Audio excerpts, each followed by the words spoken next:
Lubhang dismayado naman sa Senate Majority Leader Joel Villanueva sa mga kababayan nito sa Bulacan sa hanay ng Department of Public Works and Highways o DPWH. Bunso dito ng mga naibunyag na mga katiwalian sa ilalim ng DPWH sa kanilang lalawigan na nakitaan ng mga Ghost Flood Control Project. 2 sa 15 contractors na may malalaking kontrata sa pamahalaan ang pinangalanan pa ng senador.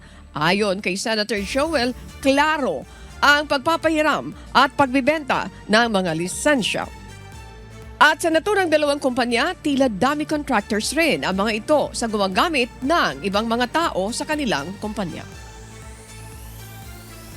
Yung slope protection, for example, ng Wawaw dun sa Kalumpit, 146 dapat yung slope protection, ang ginawa 77 lang. So there's a discrepancy of 46, no? Dun sa slope protection, pero yun, binayaran yun. At anong tawag doon, di ba? Yung St. Timothy, tinanong natin si Miss Rimando na the 30,000 ang kinikita pero may 800 million dun na paid up dun sa kanyang kumpanya, di ba?